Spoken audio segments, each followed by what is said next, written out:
was Bonnie Gershenson singing our national anthem tonight. We're ready now for the St. Louis Steamers and the New York Arrows in Game 2 of the championship series. And what a big game it is. The Steamers, if they came out of here with 2 victories, Bill, I think it would totally demoralize this New York Arrows squad. Oh, very much so, Joel. I agree with you wholeheartedly. As a matter of fact, 30 stages of the Friday night contest, their most important players, the ones who they rely upon for their offense, they seem like mere passengers. They just weren't involved in the contest. On the floor tonight, it's Bill Maxwell, the game official, and in the box, I know we're going to hear some groans out of St. Louis Steamers fans when I announce in the box the referee is Anatol Popovich. And the Steamers haven't lost any love for Anatol. Indeed, they haven't. He was at the Wichita contest last Wednesday night. He really took some verbal abuse. There he is, Zoli the goalie. Starting in goal tonight, it's Zoltan Toth for the New York Arrows, standing at 6 feet 3 inches tall. And at the other end, it's St. Louis Steamers all-star keeper Slobo Ilievsky, who had a great goals against average this year, under 4 goals per game. That's Carol Mason from the local ABC affiliate here in New York. Joe, you talked about Zoltan Toth. He's 3-0 in the playoffs, 3.87 goals against average. In the regular season, he was 15-2, a very respectable 4.34 goals against average. So he's a very capable keeper. And I was talking with Ray Klavecka, the coach of the Buffalo Stallions, before the game, and he thinks it's a plus for the New York Arrows to have Zoli in there tonight. Ebert, Villa, Bellinger, Keon, Fetcher, the same 5 that started on the floor for the St. Louis Steamers on Friday night are back out there tonight. And on the other side, Fran St. Lot is a midfielder. You can see the back of Steve Jungle. He's on the left side. Omar Gomez on the right side. And back is Renato Gila and Juan Carlos Mejia. This is it. It's starting Game 2. Greg Villa with the ball for the St. Louis Steamers to Tony Bellinger. In goal for St. Louis, number 30. Immediate pressure. We're going to see this all night. Immediate pressure from the New York Arrows. Down by a game. They're going to throw all caution to the wind and come after the steam machine. Number 4. Especially big in their own building, Joe. Tony Bellinger on defense for St. Louis. Number 9. We talked about it in the open. It's a must-win situation for the New York Arrows. They want at least a split here. And then head on to the Checker Dome for those games Friday and Sunday. Now, if the Steamers were to win tonight, there's a possibility we wouldn't have a Sunday's game. The Steamers could sweep the New York Arrows, but we'll talk about that much later during tonight's activities. That's Bellinger in the corner, ready to take it for the Steamers. Kick in St. Louis. Hit one over the glass, and Slobo's going to take that kick in. We played 35 seconds. No score on the island. Slobo for Ebert. Bounced away by Juan Carlos Mejia. Chila and Fetcher go after it. It's over the glass off Renato Chila. As you can see, Renato get back into defensive position. And the Steamers have another free kick. These two teams finished first place in their respective divisions, Joe. The Steamers are 28-16, won the Western Division. The Arrows were 36-8. Anatol Popovich makes the call from the penalty box. It's a shove. Don Ebert went into the corner against Juan Carlos Mejia. And it's a direct free kick for the steam machine. Into the corner, cleared by Zoli the goalie. Zoltan Toth, Bellinger in front. Nobody at home except Juan Carlos Mejia. Don Ebert has really had to adapt this style of play this year. He was the Rookie of the Year last year, and he was left unattended. A lot of times, in quite a few games last year, he's really being marked very closely.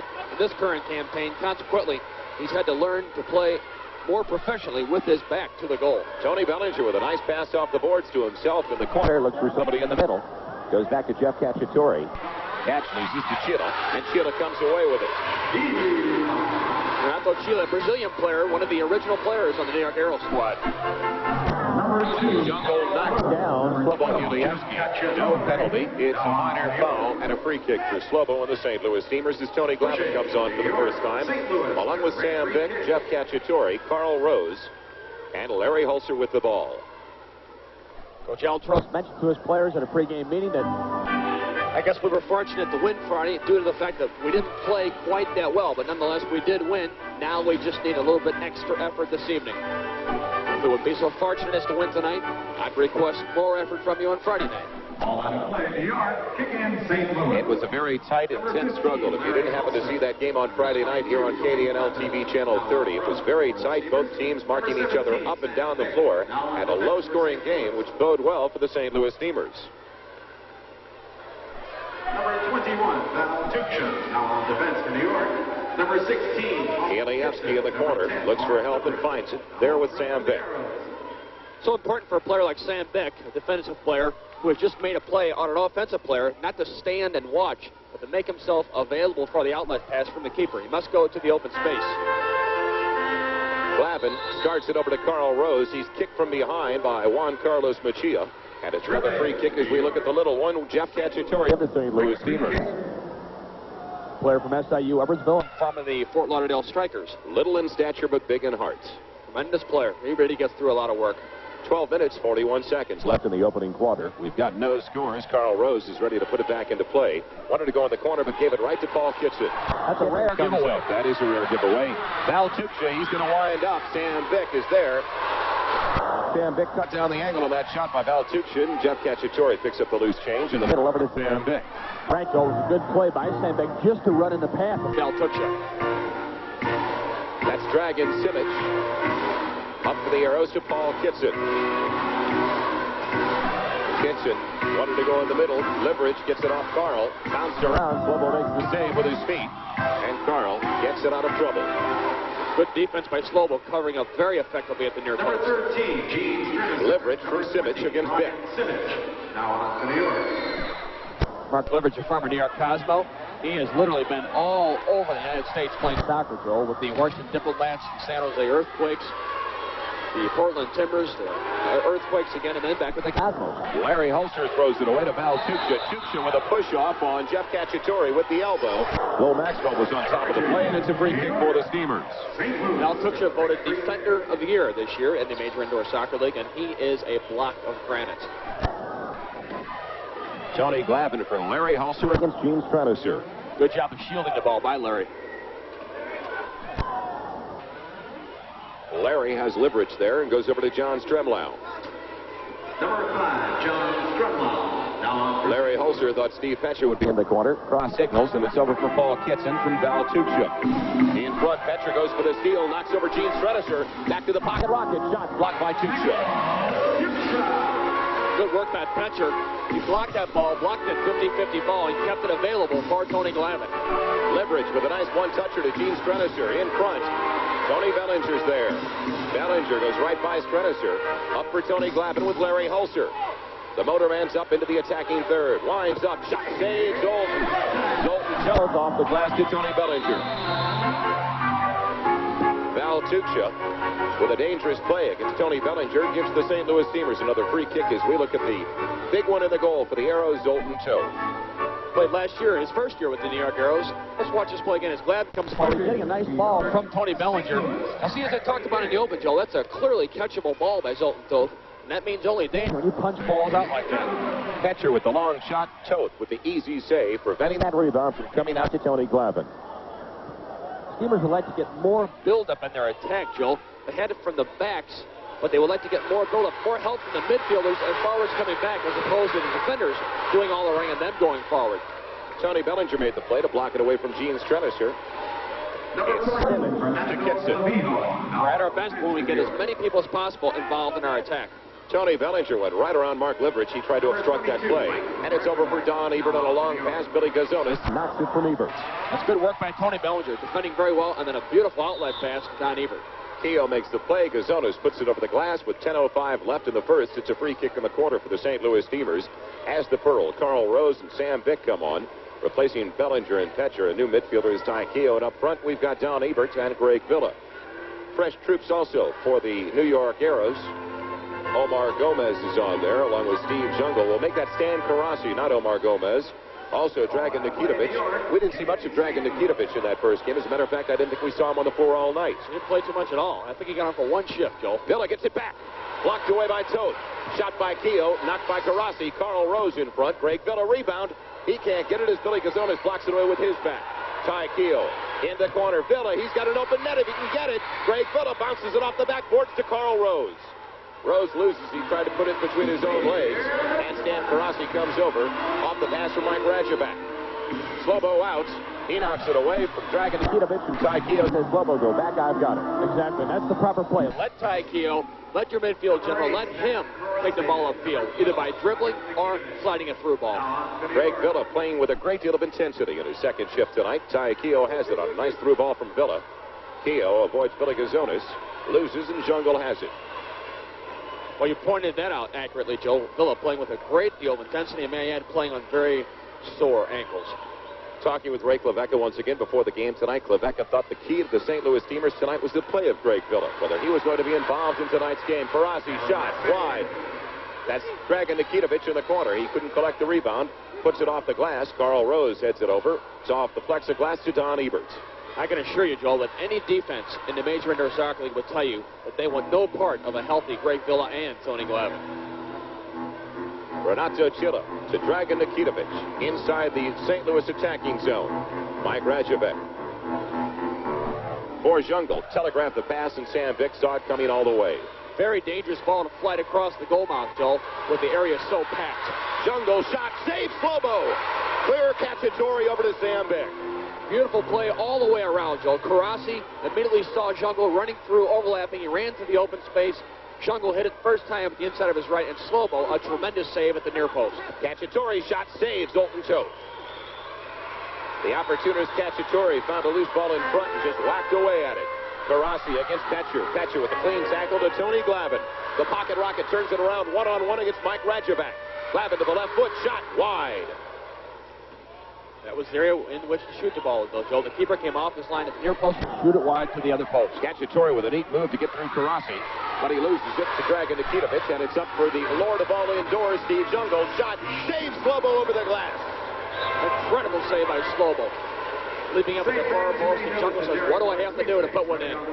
Let's take another look at that last save off the right foot of Jungle. Jungle hitting it very hard with the inside of his right foot, and Slobo covering up nicely at that far post, punching it out of bounds. Corner kick for the Arrows. There's the through ball from Karasi on the previous play. Another good shot by Jungle. Making the first time, a good sure foot at the near post, but Slobo more than capable of making the save. A dangerous corner kick. It's out to Renato Chilla, blocked in front by Karasi, and Petcher takes it away from Jungle. A big play in front by Steve Petcher. It was a loose ball, and Steve Jungle, the man always in front of the goal for the New York Arrows, had an attempt at it. Bellinger fronts Jungle, and Slobo comes up. Villa in the midfield area. Has Don Ebert streaking down the right side. That was a splendid opportunity for a through ball. Don made the run to the open space. Machia to Chila. It's over on the left side for Omar Gomez. Too far in front of him. Over to Greg Villa from Steve Petcher. Villa with a nice move around Renato Chila. Long shot, way wide. Ebert with the chest. He's got a shot if he can get it off. Back to John Stremlau. Stremmer over to Eves. Eves wanted to give a go with Stremmer and starts it over with John. Great deal of work by Greg Villa so far in the first quarter, Joe. Ebert, a lot of work. Wanted to lay it off for Petcher. Didn't get enough foot on it. And Omar Gomez on the reverse for the New York Arrows. Gomez against Stremlau. A wide open Franz St-Lot. Gomez has Chilla. Slobo comes out. Beats them to it. Gomez in front. Blocked by Petcher and headed by Stremlau. It's a shove on Renato Chilla. Top of the penalty arc. The St. Louis Steamers will have a free kick. No score with 6:15 left in the first quarter. This is St. Louis Steamers indoor soccer. That spot in front of the top of the penalty arc, and it's a free kick for Zoltan Toth and the New York Arrows. In the last plays, we'll look at Carl Rose. For the last offensive series for the New York Arrows, Steve Jungle almost scored again. From seemingly an impossible angle. It did appear that way. Seemed like he was marked out of the play. As soon as we say that, he hits the ball, he nutmegs, and the last defender puts it through his legs. It just goes wide at the far post. Machia for Gomez. Carl Rose is there to help. To Tony Glavin. Back to the furl on a steal by Juan Carlos Machia. Unmolested, it's Ty Keogh in the middle for Redmond Lane. Lane shot wide. Glavin, but Toth beats him there. Good play by Glavin just to get to that ball, Joe. Well, we're seeing much more offense in the first quarter of this game than we saw the last game. Tony Glavin to the left foot. It goes over to Redmond Lane, blocked by Juan Carlos Machia. I was about to say we've seen more offense in the first quarter from the Steamers than we did on Friday night. Exactly. Gomez with Jungle to the right foot. Saves Slobo. Head. It's a wide open net. Tuksha blocked by Rose. Out to Redmond Lane. Incredible defense by the Steamers. Really a lot of pressure from the Arrows as Gomez started the run from his own midfield stripe. Took off on a maze of his own making. He hit the first shot. Slobo saved that. Well, if Val Tuksha would have lifted that ball, here's the first save by Slobo. But Val Tuksha was the one as Gomez puts it back into the middle. Watch Tuksha now. Headed goal, headed shot by Gomez. Then on the ensuing play, it bounces clear to Tuksha. He hit it first time, blocked by Carl Rose as Slobo was off his line. I think the Steamers are living right. They were in their rooms by midnight last night. And they adapted to that offensive pressure by the Arrows very effectively. Tony Glavin wanted to go to the corner for Jeff Cacciatore. They cross signals, and it's back to Zoltan Tote. Jungle against Tony Bellinger. Can't do a thing with Bellinger and starts it over. Strenisser for Fran St. Lot. An errant pass goes over the glass. And with 4 minutes and 39 seconds left in the first frame, it's a free kick for the St. Louis Steamers. There he is, Shep Messing, just a pinch between the cheek and gum. And I guess he can do it tonight because he's over there and he won't stain the carpets. Played in the first game for the New York Arrows. Tony Glavin winning the winner pass Messing in overtime. Billy Gazonas with the steal. Back to his goalie. That's Gene Strenisser. John Hayes on for his first tour of duty for the Steamers. Jungle with a pretty pass. Gets up to Dragon Simic. Into the corner against Jeff Cacciatore. Strenisser out high for Kitson. Kitson against Petcher and Ulster. And Cacciatore stays at home in front. Slobo beats Kitson. Simic is there to put it back into the goal mouth. Nobody there but Jungle and Bellinger. Tony Bellinger looks for Larry Ulster. John Hayes one-times it back to Tony Bellinger. 2-on-1 goes over to Larry Ulster into the corner. Good Blocked running away. by Tony Bellinger. He's really creating a lot of opportunities as he's making runs from his midfield position. Dragon Simic went to Jungle, and Paul Kitson was wide open on the right side, and that's what Jungle wanted to do. As soon as he got it, he wanted to go over to Kitson. Didn't have an opportunity to do so, and the Steamers have it back. Stremmer for John Hayes. Back on a nice pass to John Stremlau. Ulster to Sam Bick, and it's up for Sammy and John Stremlau. Now, Steamers getting a lot of players involved in the attack, knocking the ball around, knowing the old philosophy, the ball does not get tired. Paul Kitson comes up as the St. Louis Steamers come back. Long shot, save Slobo. Jungle, save Slobo. Jungle again, wide of the goal. Jungle with 2 and 3 opportunities.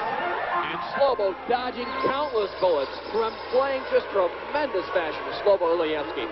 Making point-blank saves from Barassi, Gomez, Jungle. He's all over his line. Slobo Ilyievsky, the difference so far in Game 2 of this championship series. Clearly, Joel. Dragon Simic blocked by Don Ebert. Headed away by Sam Bick for Don Ebert. Strems has Petcher and goes there. Exactly. To the open space, switching to flow of play. Ebert up in front. He wants to position himself in front of the net. Petcher back to Villa. A wide open John Stremlau on the right side. Steve Petcher knocked by Renato Chilla. Villa wanted to go back to Sam Bick. Gets it back from Steve Petcher. Nell, long shot into the corner. I don't know what that was headed for, but it goes back to Zoltan too. Jungle against Bick. And it's not too often you see Steve Jungle back in his own defensive third. If for nothing else but to get an outlet ball. Paul Kitson on a beautiful through ball blocked by Steve Petcher. Splendid sliding tackle by Petcher. He anticipated what Kitson was going to do. Kitson did the right thing. The ball crossed his body. He hit it first time. Kitson came back and took it away from John Stremlau, and it goes to Steve Jungle. The pass was behind Mike Ratchevacker. He would add a 2-on-1 break with Paul Kitson. Stremmer to Villa. Villa turns it to the left foot. Shot. Saved. Oh, just bounced over in front by Don Ebert. So, made the save on the deflection, and then Ebert had a wide open net and couldn't chest it in. I can't believe it. It was easier to put in than it was to put over the top of the bar. Once again, Greg Villa coming forward. A thundering blast with the inside of his left foot. He hits it, deflects off that last defender. There's Don Ebert, unmarked at the far post. And Don wishes he had that ball over again. Hit the top of his knee and went over the glass. Good ball by Stremlau to get the play started, running from the midfield area. Blocked by Renato Chilla, rebounds directly to the foot of Don Ebert, who puts it just over the... Perhaps Ebert was so surprised he was so unmarked. 99 out of 100 times, Ebert is going to make that shot. Oh, very much so. Don finished the year with 52 goals, 19 assists. Last year he had 46 goals with 19 assists, being the Rookie of the Year. Tony Glavin to Larry Hulser. Val Tuccia takes away, and it goes to Stan Karasi very quickly. Now it's Dragan Nikitovic. Nikitovic with leverage in front. A wide open Val Tuccia. Goes to the right foot. Easy save for Slobo, as Val Tuccia was a bit undecided as to which foot to go to. Karasi. Glavin comes back and helps out on defense. Glavin for Hulser. Last minute of play in the first quarter. In front, Glavin shot. Oh, a loose ball. Glavin couldn't get to it. Good stuff by the Steamers as Glavin laid it off to Hulser. Larry returned the ball first time to the on-rushing Glavin, who did the proper thing. It was a give and go of about 30 yards in between, Joe. Glavin kept the play alive. He came forward after making the space. Slobo Ilievsky picks it up in the corner, takes it into his box, and is ready for that long distribution. Ty Keogh has it on the short pass. And now Slobo looks up the floor for some help. You'll find so many players, Joe, after they give that initial pass, they'll stand and watch and say, boy, wasn't that a lovely ball, and then don't come forward to get involved in the play. Well, you can do that outdoors, not indoors. You've got to support on a continual basis. Bellinger into the corner for Rhodes. It's off the hand of Mike Radjevac and no call. Left side, Stan Karasi. He's got Liverich in front. Karasi lets it get away from him. Mel Villa loses. And it's shot wide by Stan Karasi as Mel Villa, Greg Villa, lost his balance. And that ends one quarter of play in Game 2 of the championship series of the Major Indoor Soccer League playoffs between the... We're live from the Nassau County Coliseum in Uniondale, New York. This is Game 2 of the championship series. And the difference between the St. Louis Steamers and the New York Arrows in the first quarter, one word. How do you spell relief for the St. Louis Steamers? S-L-O-B-O. Slobo was the bottom line in that first quarter. Exactly, Joe. Clearly, far and away, the difference in the first quarter. The Arrows entirely changed the style from the way they played Friday night. They have to. They attacked with Gomez, Karasi, Jungle, again, being on the end of the majority of the passes. And Slobo, equal to the task on every occasion, from the coming off his line to cut off through balls. There you see Steamer coach Al Trost obviously pleased with the play of his keeper. And Don Popovich, Natalie tired this evening. Well, we talked about Slobo. Let's see a couple of saves. Here's the first one on Kitson. Jungle bangs. Watch one more coming from Jungle. Oh, tremendous work by Slobo.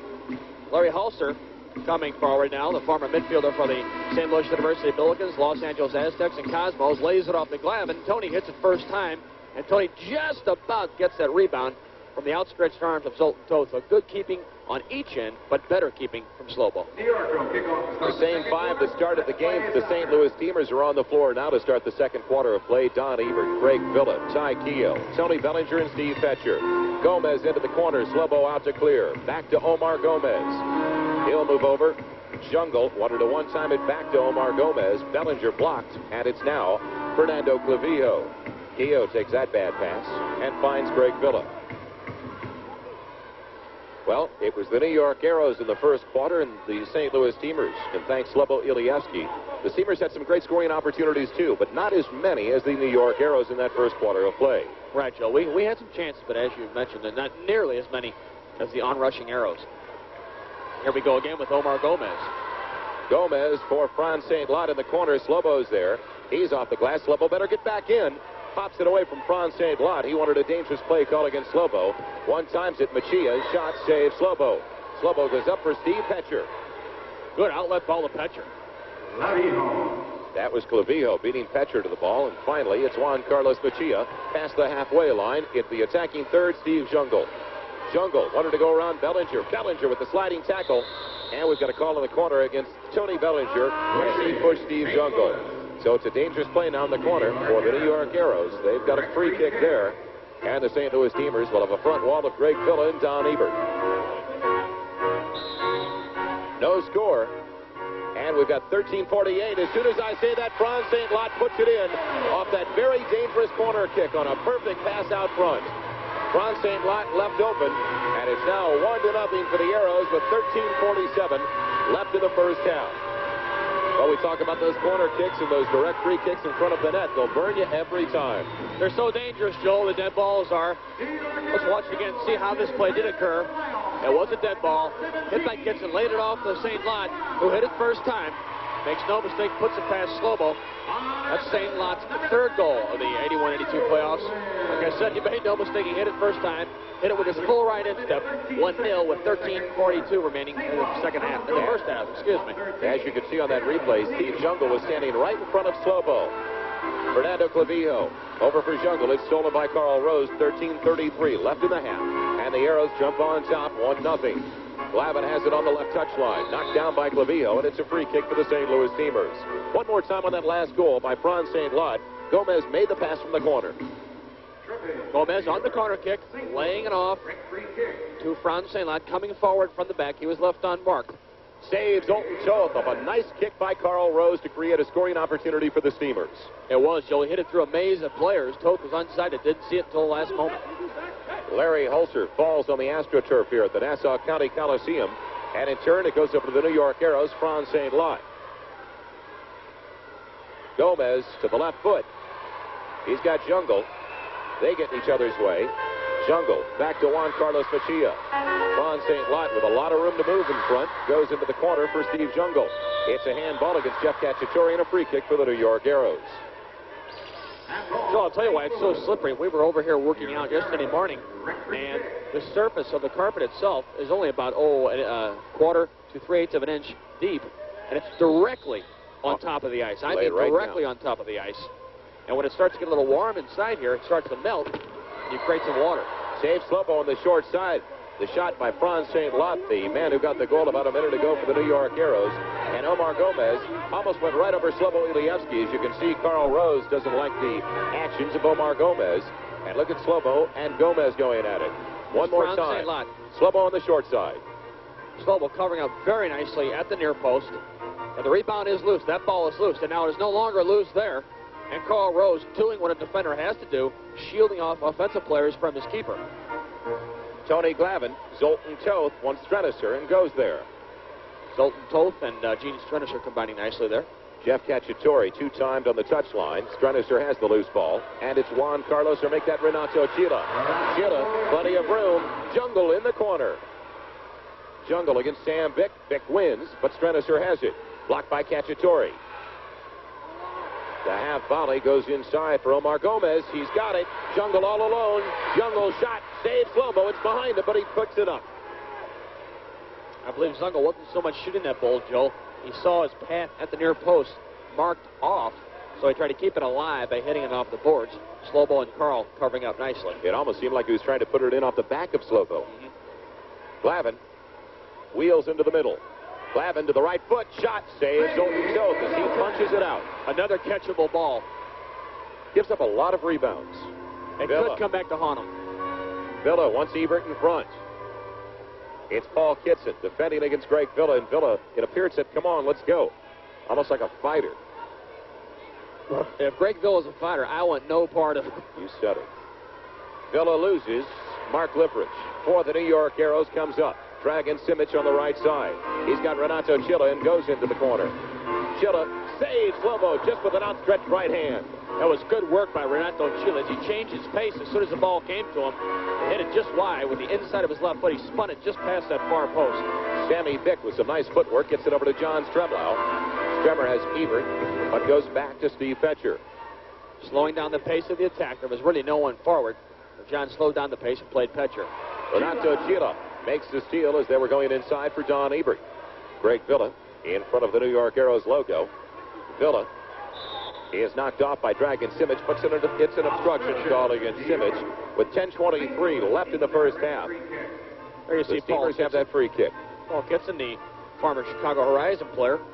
Last year for them, he had 33 goals and 18 assists acquired from the Buffalo Stallions from Mark Peckham. Hulser in front. Shot blocked by Strenicer. Larry Hulser and Gene Strenicer have met before, namely against various national sides. Larry for the United States, Strenicer for Canada. Bellinger in front, Ebert, goal, St. Louis. Wow, what a pass. Remlau found Bellinger on the right side alone, and the unselfish play of Tony Bellinger ties the game as he goes over to Don Ebert, and the boys at Amato's pad once again are going crazy. That goal exactly at the 5-minute mark of the second quarter. Don Popovich not very happy with the proceedings. who's puzzled about the equalizer. Now, here's some good stuff. John Strimla, who's been spraying the ball all over tonight, starts the play. Hulser gives it to Bellinger, who's overlapping from the back. Hulser made himself available for the original pass. He lays it off to Don Ebert. Don makes no mistake at the near post. As I mentioned, Joe, we're more effective when we attack in numbers. Hulser receiving the ball from Bellinger. Tony overlaps, finds Ebert unmarked at the far post. He puts it in the back for the equalizer. What a play by Tony Bellinger. Stremlau started it to Hulser, but then Tony Bellinger came over and had that great line of vision. He had that sight that he saw, that certain sense, because he wasn't looking up. He was looking at the goalie at the time. But he had that great vision to see Ebert all alone in front of the goal on the left side. Don Ebert's sixth goal of the playoffs with 9:40 remaining. It's one each, the Arrows and the Steamers. Hulser wanted to go back to Glavin on a one-toucher. It's Valtucha going down. Tony Glavin with the trip. No penalty. And it's a free kick. Tony can't believe it. He goes over, though, to help out Valtucha. And it's going to be a free kick, as I said, for the New York Arrows, the equalizer for the St. Louis Steamers. Tuch is still down, and the Arrows can't afford to lose the top defender in the MISL. Now, we call him the top defender. He was voted the top defender. Here's that last play with Tuch going down. Well, Tony just stepped on his foot. Going by Tony Glavin. I think that Val, when he hit the carpeting, looks like he hurt himself, Joe. Now, here's that play again. Hulser nodding on a little heel ball, looking for Glavin to come to the open space. And as you know, Tony Glavin certainly doesn't give up on any kind of ball. He was just running, trying to run to the path. He was anticipating where Tuchscherer was going to be running. Certainly nothing intentional at all involved in that play.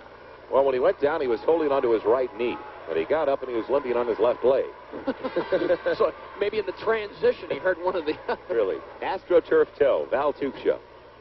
That's Bill Maxwell, the official on the floor, putting it back into play, and it's Mark Liverich from Dragon Simic. Right side, Valtucha into the corner around Ty Keogh. In front, nobody at home for the Arrows as Larry Hulser heads it over to Tony Glavin.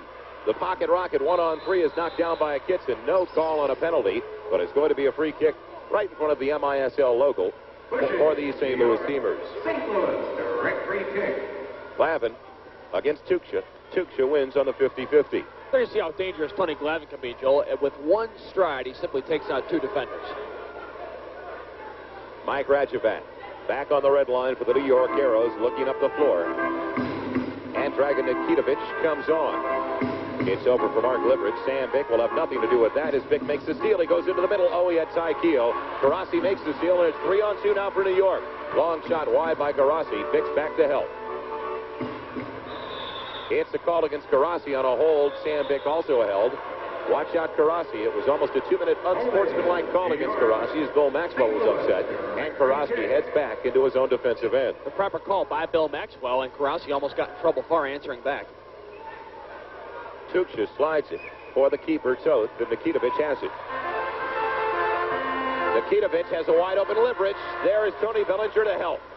The rebound came back to Liverich, but Bellinger was in front, and now it's 2-on-2 for the Steamers with Bellinger and Ebert. Oh, what a ball for Ebert. A pretty through ball. It goes off the chest of Rajovac, and Toth comes up with the distribution for Dragan Nikitovich. Tony Bellinger making some beautiful solo dash runs from deep in his own end, running all the way just about to the penalty arc. As you mentioned, Joe, it was a nice through ball for Ebert. Ebert into the middle for Greg Villa. He couldn't control the pass, just out of his reach. Dragan Nikitovich looks up the floor, finds Valtucha. Mike Rajovac. 7:55 left in the first half as Liverich comes into the Steamers' end. Tackled by Bellinger, but it goes over to Rajovac, and finally Garasi has it. Tony Bellinger playing a splendid match for the Steamers, Joe. Really getting involved in the offense, coming forward with solo runs, laying the ball off, nice through balls to the onrushing forwards, and then equally as well on defense. Keogh has it, loses it, and Garasi turns it over. Garasi past the halfway line into the corner to Steve Jungle against Tony Bellinger. Shot, save, Slobo. Jungle again robbed by Slobo. Garasi with the left foot, tackled away by Keogh. Good sliding tackle by Ty. Greg Villa gets by Rajovac. He's got a man in the middle, that's Don Ebert. Rajovac beats Villa. Villa goes into the corner. It's loose, and Toth has it. Let me tell you, that's a good job of defending by Rajovac as he kept off Greg Villa. Great mismatch in size. Tony Bellinger with room to work. Shots punched out by Toth. And yet again, another catchable ball. Ebert has Villa all alone off the boards. Villa in front. Cacciatore shot. Back over to Petcher. It's wide. And it's finally cleared by Dragan Nikitovic. Sam Bick there for the head as Jungle wanted it. Val Tuchia against Steve Petcher. Petcher with the tackle. Takes it away from Tuchia. Slides it down. Tuchia goes over Petcher. We've got a whistle. 6 minutes, 37 seconds left in the first half. It's 1-1. The New York Arrows and the St. Louis Steamers, and we'll be right back with a progress report on Steve Petcher. This is St. Louis Steamers Indoor Soccer. Spring is finally here. Good news for St. Louis Steamers fans. Steve Petcher is now up off the carpet. He's leaning up. They had an ice pack on his forehead. And, Bill, I think that Val Tuchia just rolled right over his head when Steve made that tackle. Let's watch it again. We'll see how Steve has had some problems with his back this year. Let's watch it again as Steve came back to mark up on Val Tuchia. Nice sliding tackle. He won the ball from Tuchia on that particular play. And then he clears it very effectively. And Tuchia, going for the ball, runs right over Steve's back. And as I mentioned, he has had some back problems. Perhaps it's complicated it there. Good shot by our cameraman. As you can see, Tuchia put his knee right into the small of Steve Petcher's back. It's over the boards off the foot of Juan Carlos Mejia. And it's a free kick for the St. Louis Steamers and Carl Rose. Juan Carlos Mejia, Joel, was the MVP for the Chicago Horizons last year. He's a veteran of the MISL Wars. He also played with the Wichita Wings in 1979 and 80. Karasi for Jungle. Sam Bick marks up well and makes the steal to Tony Glavin. The pocket rocket could not maintain possession, or it would have been a 3-on-2 break for the Steamers. Cacciatore through for Glavin. He's got Redmond Lane on the other side. Glavin shot off the back boards. It's loose in front. We've got a call. It's a call as Stan Karasi really laid the lumber on Tony Glavin and just shoved him into the boards, and it is going to be a 2-minute penalty against Stan Karasi. Clearly a boarding foul. Karasi can't believe it. The Steamers go on the man advantage. And we'll take another look at that last play as Glavin went into the corner against Stan Karasi. Karasi running into Glavin at the conclusion of the play into the boards. Very dangerous foul. That's Joel Maxwell taking a quick break in the penalty box area, getting a little drink, and he's ready to go back. It's a 2-minute penalty against Stan Karasi.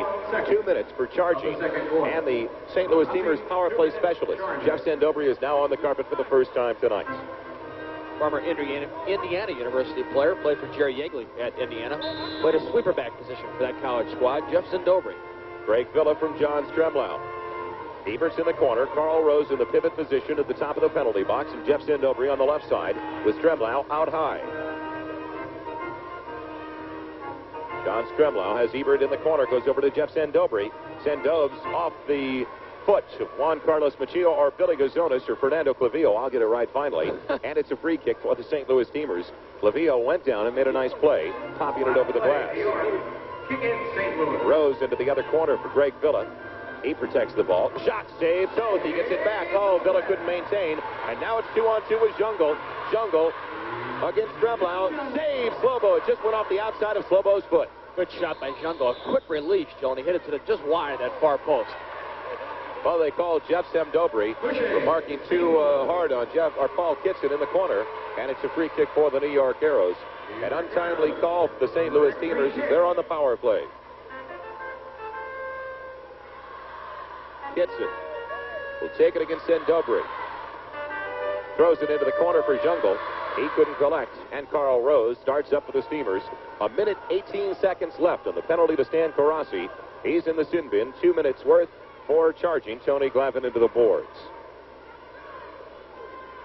Stremlau being called upon to be the orchestrator on these power plays, Joe. Bill is switching to flow nicely.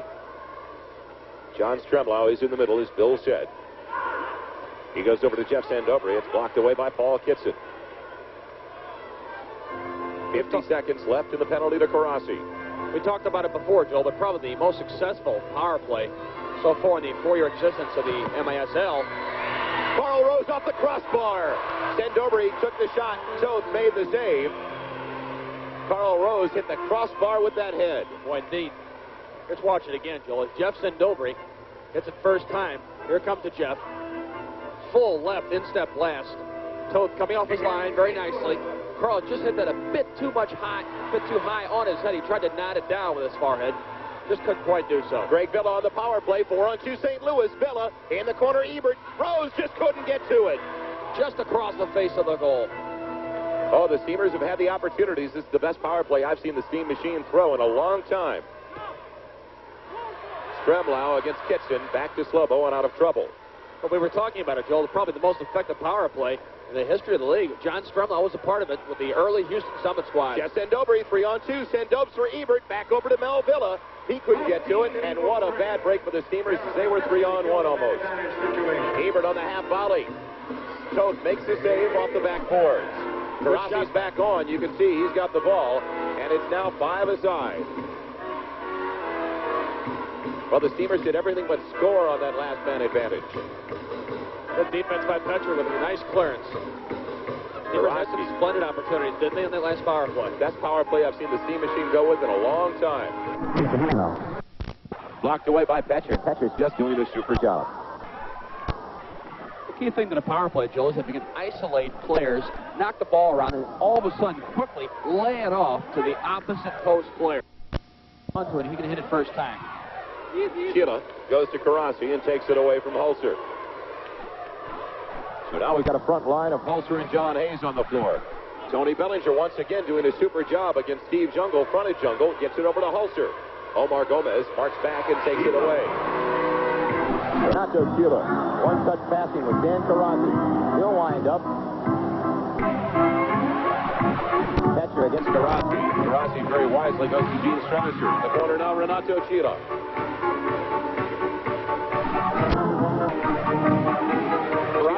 Karasi doing a lot of work, Joel, for the Arrows club. Jungle double teamed, and they take it away. It was Tony Bellinger and Ty Keogh doing the job. And also doing a number on Steve Jungle.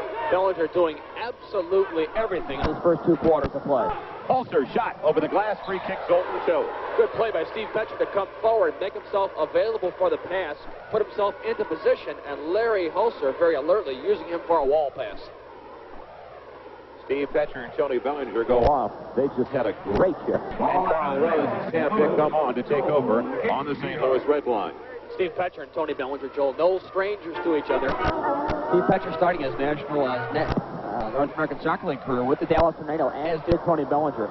They played together with that particular club as well as with the United States national side, and they've been together on the Steelers team for 3 years now. Carl Rose looks for John Hayes. It's off the head of Franz Lot. Renato Sheila pops it over to Omar Gomez. Renato Sheila against Ty Keogh. Looks for Jungle in the corner. What else is new? Jungle wanted to bounce it in front for Omar Gomez off the head. It's out to Gene Streniser. Streniser against Redmond Lane, and Red almost made that steal. The Steamers marking up very well at both ends of the floor, and that's exactly what they did the other night, Friday night here. Gomez, he's marked by Redmond Lane, and Gomez bounced off Slobo, and we've got a call. Omar Gomez pulls a 2-minute penalty. Slobo Ilievsky is down and out. Slobo was really bounced into the boards hard by Omar Gomez, and he's going into the penalty box, and deservedly so. I don't think there's any question. There's trainer Bill Jennings attending to the injured Slobo. Here's Slobo going for the loose ball, which is what he has to do. He's the last player back.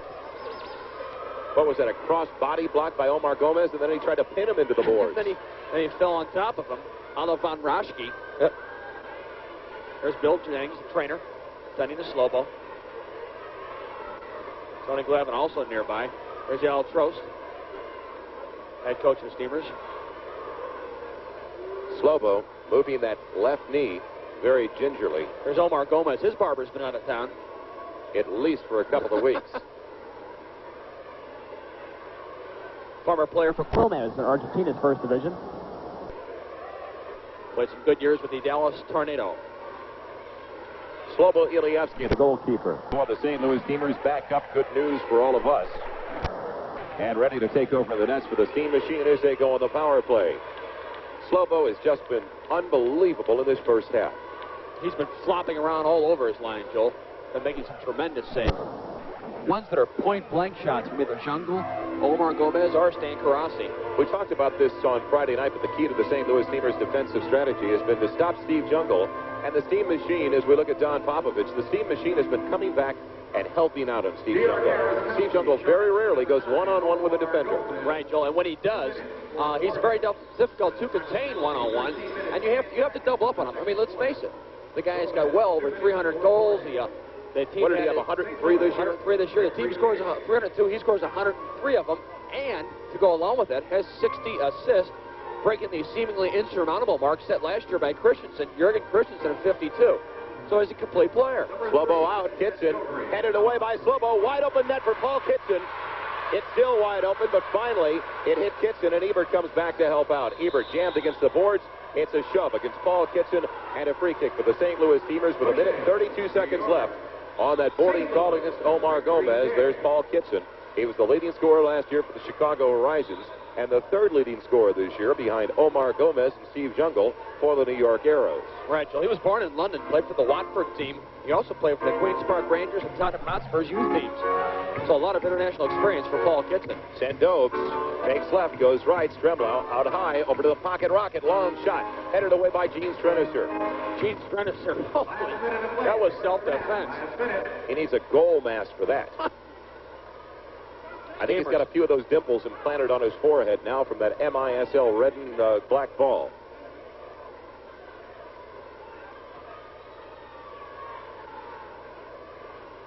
The Steamers taking their time setting things up out high on this power play. 39 seconds left in the first half. Ebert over for Sendobri. Jeff off the boards in front. Zoltan gets the rebound back. That was beautiful work. As I mentioned just a few minutes ago, Joel, isolate players and then with a sudden one-touch pass, switch the flow of play. That's exactly what Don Ebert did for Jeff Sendobri on that occasion. Paul Kitson runs right over the foot of John Stremlau. Strem is called for a trip, and it's a free kick for the Arrows.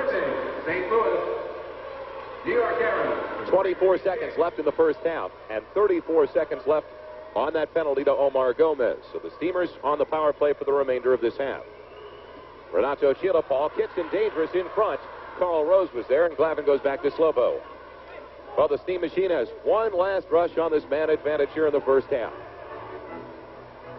It'll be started by Jeff Sendobri. Jeff plays in at left point. Very powerful left foot. John Stremlau in front. Carl Rose. Jeff Sendobri better get off a shot. 2-1. That'll do it for the first half. So when we start the second half of play, Omar Gomez will have 10 seconds left in his penalty for boarding. And he boarded, of course, Slobo Ilievsky in the corner. Our final score at the end of the first half here on the island in Uniondale, New York. It's the St. Louis Steamers 1 and the New York Arrows 1. We'll be right back. New York Arrows. It wasn't the St. Louis Steamers at the start of the Steamers' inception into the Major Indoor Soccer League. First of all, Ray, congratulations. You guys just had a great year. And at the same time, You've got to be upset over what happened to you guys in the playoffs against the New York Arrows. Well, we did have a good year. We struggled early and then came on strong. And I think one of the key games for us when we did so well in St. Louis that one evening when we beat St. Louis 10-3, and I think that helped us turn our year around. And we finished strong. However, in the playoffs, we met the Arrows, won the first game away, and then gave it up a little bit. And it's very disappointing. But when you lose to the Arrows, what can you do? You were up in that game 4-2 with about, 90 seconds, 80 seconds left in regulation. What happened in that third and final game? What happened was, that was the second game. That was the second game. What happened was that Zungel scored a good goal, as Steve can. The game is never over when Zungel's on the floor. He scored a good goal, made it 4-3. I called a timeout, settled everybody down. We had another 45 seconds to go. And just one of those unfortunate things where Jimmy May dropped a very easy ball and Gomez put it in and tied it up. And then they scored a great goal with about 7 minutes gone in overtime to win the game and pull themselves back into contention. And then we came back to Uniondale and lost the third game here. But I've got to be proud of the way we played because we had the champs on the ropes, and they're never out as long as Zungel's on the floor. That was the key. If there were two teams in the MISL this year that gave trouble to the New York Arrows and a bunch of trouble to the New York Arrows, it was the Buffalo Stallions and the Wichita Wings. What did you guys do so well to give those guys fits? Well, what we like to do is not to let the other team play its game. We know the Arrows like to hold the ball and maintain possession, so we pressure them. We know St. Louis, for example, likes to run. Okay, so then we don't let them run. We run against them and make them chase us. In other words, what we like to do is do things that the other team doesn't like. So we scout the opponent, then we figure, okay, let's put the press on. Let's run. Make the other team work hard for the things they want done, and I think then you have a chance. What are the St. Louis Steamers going to have to do tonight, in your opinion? In my opinion, I think they've got to play their game a little bit more there. I thought they were a little bit too cautious Friday night, and they were, I think, fortunate to come out with a win. But a win is a win, and they're up 1-0. If they revert back to more of a style that they're used to playing, a more open style, a more aggressive attacking style, I think they'll give the Arrows trouble. And if the Steamers score early or score first, then I think the game might go their way. The Arrows are under a lot of pressure to do well today, and maybe there's too much pressure. Maybe they've put too much pressure on themselves, so it's up to the Steamers now to take advantage of this kind of a situation. What about the future of the New York Arrows? They only had 7,500 here on Friday night. It looks like they'll have about the same in attendance here tonight. What do you think about the Arrows? Are they going to be in the Garden or possibly the Meadowlands next year? I think we'd have to hold off on the Garden for a while. I think the only team that could ever be in a Garden is a team that's owned by the Garden. It's just too expensive to to lease the Garden and run a team there. I think it's a possibility for the Arrows to go into the Meadowlands, and I think for the Major Indoor Soccer League, that might be the best move in the short term. The long-term forecast is hard to predict which way it would help the league. But for sure, in the short term, the next 2-3 years, if the Arrows play at the Meadowlands Arena, I think there would be a big draw. What about the change in goalies tonight for the New York Arrows? Shep messing out, Zoltan so thin. What kind of effect will that have on the Arrows? A very positive effect on the Arrows because in the last third of the season, Zoltan was the main goalkeeper. You know, Shep is always considered the big keeper here, but as the season progressed, Zoltan did a great job. Against us, he played the 2 games that they won, and he was a factor. I think if Zoltan played Friday night, maybe the result would have been different. I expected that change because I know that Zoltan has been playing as well as anyone in the league the last third of the season.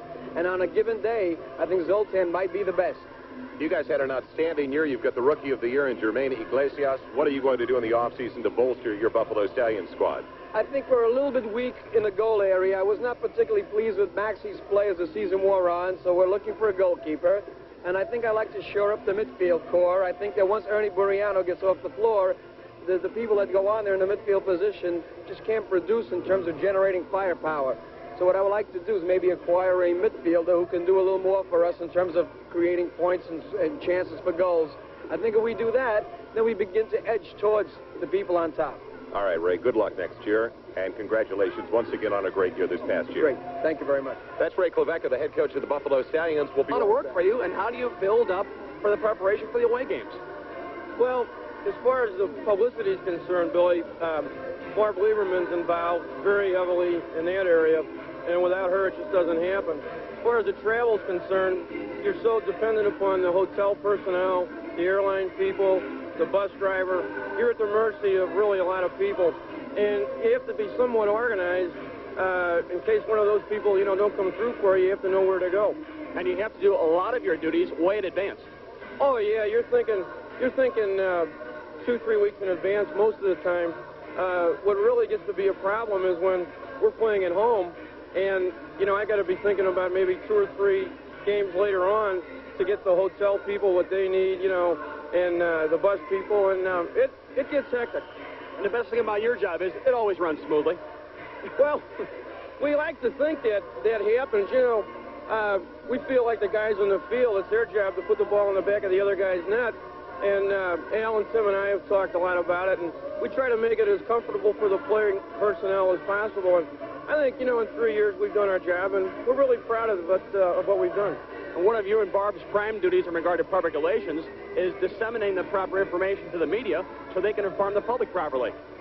Well, yeah, sometimes it gets a little farther than that. Sometimes it stops there. It doesn't get to the public. And but we do. That's one of the stipulations in the minimum standards that come from the league office, that a weekly release has to go out of our office. And we do that every Tuesday. And, that's another part of it. And you've had a lot of experience with other professional organizations. Well, yeah, I got started 10 years ago with the Boston Red Sox and moved on to the Detroit Tigers and wound up back in St. Louis with the baseball Cardinals, and then got involved with the Steamers, and you know where my heart is. It's with these guys. So it's been a great 3 years, and, the Steamers and the staff that I work with and the owners that I work for, they've been really great. It was vital that we win one of these 2 games up here at the Nassau County Coliseum, and I think we won the most important one, the Friday game. Well, I tell you, I thought that, you come in here, these guys, they know how to win. And Friday, I wasn't nervous at all. Tonight, it's a little bit different. Now I think I might be getting a little bit greedy, and I want to get them tonight, and then we'll get them back to our people in St. Louis on Friday, this coming Friday. But we feel good. We feel confident. Our guys know how to win, and we'll just take it from there. Mike, the league has really come forward in 4 short years. It's really exciting, fast-paced action for the people viewing. Oh, yeah, it really is. I mean, you know, when you and I grew up playing, it was you sit up in the front of the rocking chair and have somebody give you a through ball and you'd score a goal and get your name in the paper. But down here, you know, you got to be a two-way player. And the other night, you know, we call in the third quarter, the action really picked up, and it was end-to-end. This is just, I think it's a tremendous sport. And then one final question, Mike, for the road games, I mentioned the color voice on the away games. That's some more preparation for you on game days.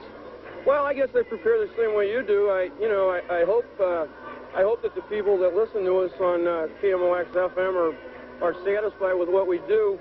Bill does, of course, the play-by-play, and I get a lot of help from Al and Tim as far as my contribution to the broadcast goes. Thank you, Mike Cavanaugh. And by the way, congratulations on winning the Masters. Mike Cavanaugh, Director of Public Relations, Traveling Secretary, and color voice for St. Louis Steamers away games. And we'll be back with third quarter action right after this. Second quarter. One to Stan Karasi for boarding, and another to Omar Gomez. He boarded Slobo Ilievsky into the boards at the end of the first half.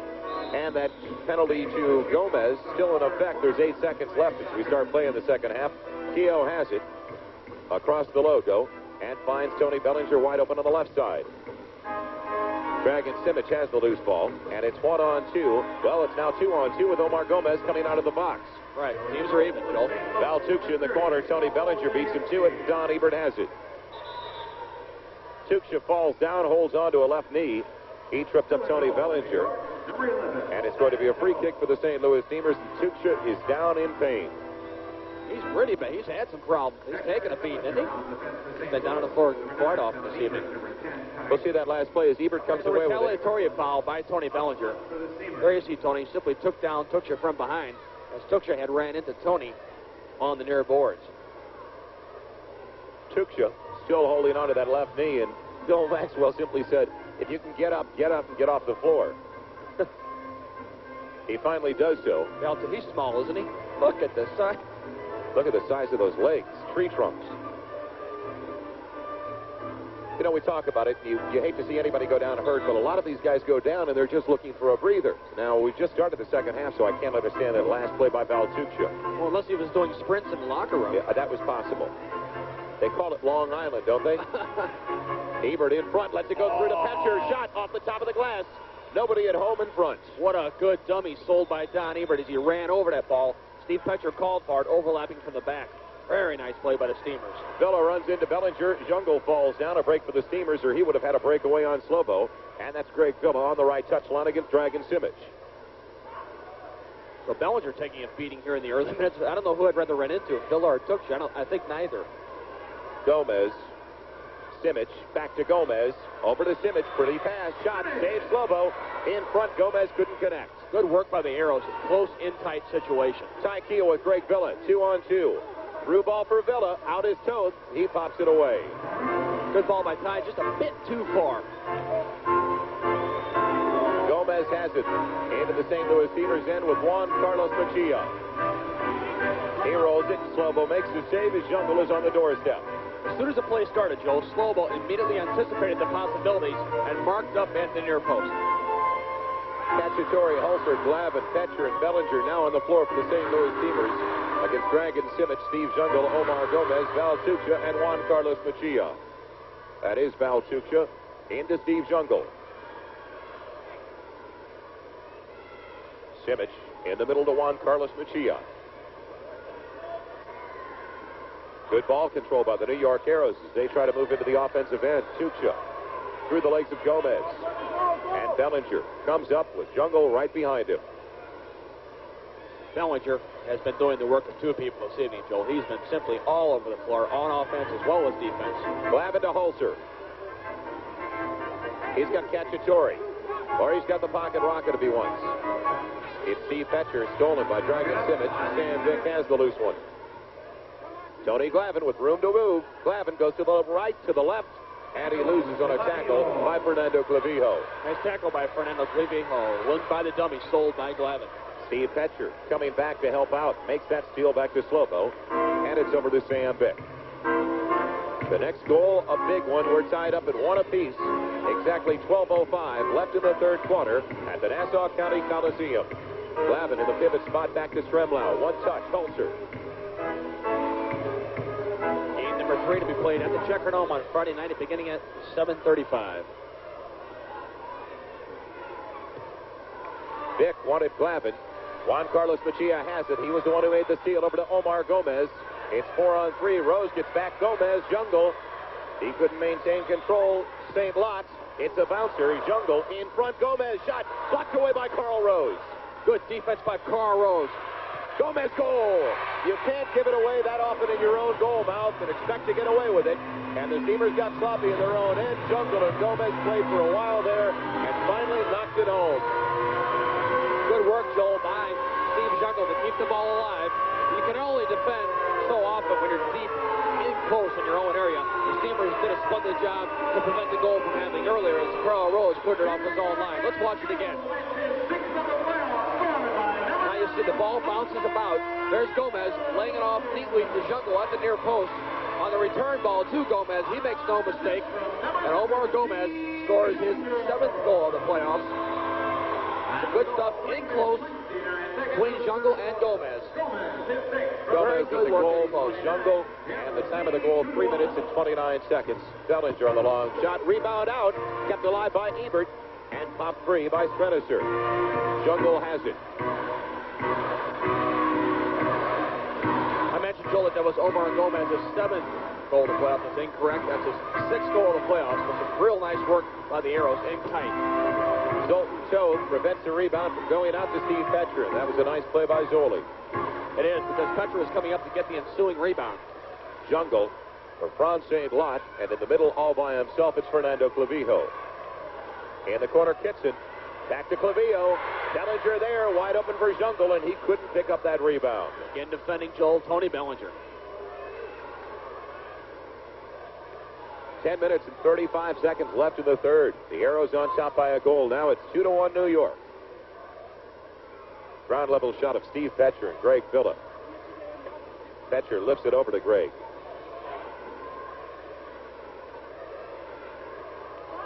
Steamers setting up their offensive series. Bellinger from Petcher as Petch goes off the floor, and Carl Rose comes on. Ebert from behind. He's fouled by Fernando Clavijo, and it's a free kick for the St. Louis Steamers. Fernando Clavijo, former teammate of Redmond Lanes, who played in the ASL with the New York United Club. He's a hard, rugged tackler, Fernando Clavijo. Clavijo back with Gene Strenicer, the defenders for the New York Arrows, and up front is Jungle, St. Lot, and Paul Kitson. Pitch over the glass. Off of Franz St. Lot. We'll take a break with 10 minutes and 8 seconds left in the third quarter. This is St. Louis Steamers indoor soccer. Paul Kitson has it for the New York Arrows. The Arrows just had a 3-on-1 break, and Sam Vick was in front to help out his goalkeeper, Slobodan Yevsky. It's a shove against Jeff Cacciatore. And with 9 minutes and 29 seconds left in the third quarter, and the Arrows on top by a goal, it's a free kick for Kitson and the Arrows. Renato Gila says, Paul, I'll take it. And Bill Maxwell tells Don Ebert, you've got to give him 10 feet. New York Arrows. Free kick. In an uncustomary position tonight, Joe, are Gino DiPolito and Jeff Mantell. They're the goal judges. An interesting development. There's 6 officials that are employed full-time by the Major Indoor Soccer League. 5 are on hand here at the auditorium tonight. Herb Silva, who was injured in a car accident in Phoenix and still recovering from that, is back in St. Louis. Our best wishes go out to Herb Silva tonight. Hope Herb is back and feeling better. And we know we'll see Herb Silva at the outset of next year's campaign. As a matter of fact, we'll probably see Herb on Friday night down at the Checker Dome. Herb usually comes down and makes an appearance, makes his presence known to the other officials. Steve Jungle to the right foot. He's got Kitson all alone. Shot, just wide of the post. And the score should be 3-1. Kitson should have hit that ball first time as opposed to receiving it. Glavin has it from Rose. It was a good ball by Jungle. Mike Ratchevac heads. Franz St. Lot over for Jungle. He's got Renato Gila. And it's Franz St. Lot for the goal.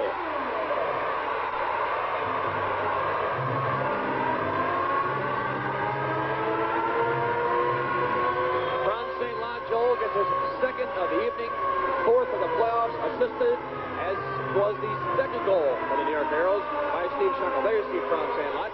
Let's watch this play develop again. Beautiful ball by Steve Jungle. Between 2 defenders, slicing apart the Steamers' defense. St. Lot running to the open space, running onto the ball, hitting it first time with the inside of his right foot. Here's Jungle. What a beautiful ball that is. through 3 defenders, slicing apart the defense.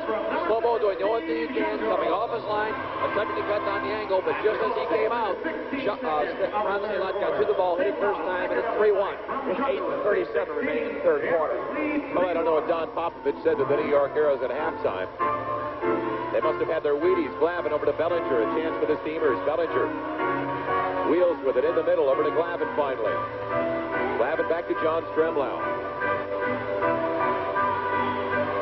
It's down to Steve Fetcher. It's an example, Joe, that when you mark a jungle out of the game offensively, oh, wide open, Glavin saved Toth. Great work by Zoltan Toth. And Fetcher made the play, putting that shot just wide of the post. Mike Rajovac over the back of Tony Glavin, off the head of Glavin. Fetcher collects to Stremlau. Back to Steve Fetcher. In front, Mike Rajovac. The pocket rocket goes back to Hulser. Into the corner for Tony. In front, that's John Stremlau. Shot just wide. In front, Glavin wants it. Hulser has it. Hamer's doing a splendid job of keeping this ball alive and the arrows in. As I was mentioning, Joe, jungle, so dangerous, even with the assist making. Fetcher. Rajovac. Hulser. Shot. Blocked in front by Tilla. Stremlau over the glass. It's a chipper.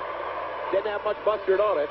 And with 7.5 minutes left in the third quarter, it's a free kick in the corner for the New York Arrows. There you see Steve Fetcher walking away. One of the things I talk about continually, Joe, throughout all our telecasts here is the flexibility of the Steamers defense. Always coming forward. Let's watch some of that action again. There's the ball rebounding past Hulser. Glavin, it keeps it alive. Rebounds off Larry again. There's Fetcher unmarked at the near post. As I mentioned, he came forward to join the attack. On the ensuing play, it squirts loose to Hulser. He hits it first time. And on the last play in that series, John Stremlau hit the ball. He was off balance when he hit it, consequently going over the boards. Zoltan Toth with the free kick, the goalkeeper for the New York Arrows. And the Arrows maintain that 2-goal lead. Keogh went up for the head. He was knocked off by Karasi. Dragan Nikitovic, and he loses. Sam Vick has it with 7:20 left in the third quarter. Villa hit from behind by Juan Carlos Mejia. Mel holding on to it, saying something out of Bill Maxwell, and it's going to be a free kick for the Steamers. Free kick. Come on, Bill. Let's watch the play here. Maxwell says, I'm sorry, I didn't see it. Keogh taking the kick for the Steamers. Into the corner for Don Ebert against Val Tuccia. Tuccia, there's Sam Vick. Blocked by Juan Carlos Mejia. Good job by Ebert to shield body off Val Tuccia. That's a difficult task indeed. Steele Keogh keep it in the attacking end. Don Ebert Toth out, taking it away. Hulser. It's blocked in front by Val Tuccia. Sam Vick into the corner. Ty Keogh on the half volley. Carl Rose settles. Carl Rose doing a good job to get it up for Keogh. We've got a call against Dragan Nikitovic. No, against Carl Rose. Free kick, New York. We're having some chances, Joel. There's Anatol Popovich. One of these 6 full-time referees in the Major Indoor Soccer League this year. Now they'll approach by the league. Holding St. Louis, New York Arrows, direct free kick. And the fifth official tonight, Don Wenching, is in the box keeping time on the scoreboard. Right, as Dr. Joe Matnick told us, Joe, there will be no local officials. All the 6 full-time officials will be implemented in the playoffs. Barassi, back to Mejia. We're live from the Nassau County Coliseum in Unionville, New York, as Mark Liberch has it. Left foot. It's wide in front. It was Juan Carlos Mejia falling down. Liberch, his first appearance in a while. You know, we talked about this on Friday night. They had 7,900 reported here at the Nassau County Coliseum. They may have been counting by 2 that night. But, boy, it doesn't even look like that much here tonight, Bill. Well, they have to get more people, Joel. Here we are in the second game of the championship series, and there's clearly not as many people as there were here Friday night. Now, something's wrong. The team performs on field. They're the only champion the league has ever known. So perhaps something's happening off the field. But nonetheless, you have to seriously reconsider when you only have, what, maybe 4,500 people in the second game of the championship Got to series. do something about that. Hayes in the corner. Hayes went in. Zoltan Toth picks it up. Scoots it over to Stan Garassi. Now, the New York Islanders are playing Game 4 against the Vancouver Canucks now. It's going on, as a matter of fact, right now. So that could have had some effect. That's live on a TV here in Long Island.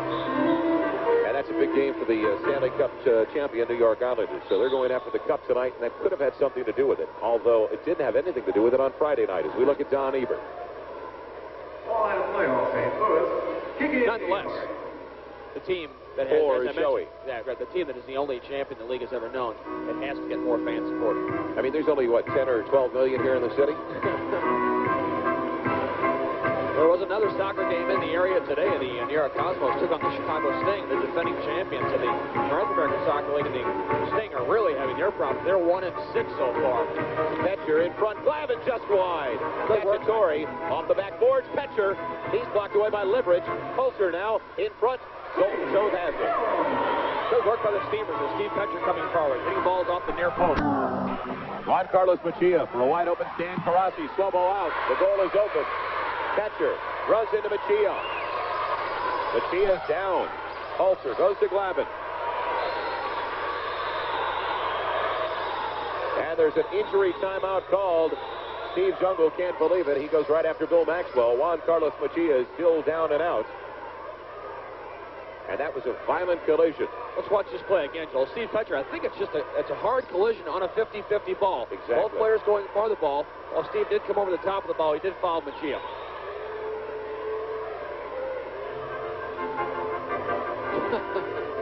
One more time, the right foot of Steve Petcher landing on the right foot of Juan Carlos Mejia. Is Dr. Scholl in the house? Magic Ice Pack, the one that brings them all around in the end, being applied to the left shin of Juan Carlos Mejia. He was the most valuable player last year for the Chicago Horizons. There you see Bill Maxwell and Anatol Popovich in the foreground. The individual we were talking about just a bit earlier, can't quite see him. Keeping the time is Don Wincheck, and as we talked about just a bit earlier, goal judges are Jeff Mansell and Gino DiPolito. Juan Carlos Mejia limping off. 5 minutes, 6 seconds left in the third. Steamers trailing by 2. It's New York 3, St. Louis 1. And it's going to be a drop ball by Bill Maxwell. The only thing he can't do. The Steamers had possession. It was an injury. It looked like a serious injury to Juan Carlos Mejia, although he's going off the field now and he's not even limping. Drop ball resumes play. Drop ball. Glavin puts it over to Bellinger off the legs of Steve Jungle. Up for Jeff Cacciatore. Gene Streniser goes back to his goalie, Zoltan Toth. He can't touch it with his hands, and Catch almost stole it. The Steamers applying all the pressure now. It's in the corner. Cacciatore back to Glavin, left foot. Blocked away by Streniser. Omar Gomez gives a shove to Tony Glavin, an obstruction call and a free kick for the Steam Machine. Omar Gomez questioning that call by Popovich and how he possibly can. It's totally beyond me. It was clearly a foul. Tony beat him to the ball, so it's no longer a 50-50 ball. St. Louis, direct free kick. Tony Glavin. Over for Tony Bellinger. Petcher for Catch. Into the corner, it's Larry Holzer and Fernando Clavijo. It's a hold on Holzer, and it's a free kick for the New York Arrows. Holzer has something to say to Fernando Clavijo, like, if you try that one more time, you'll be eating wood.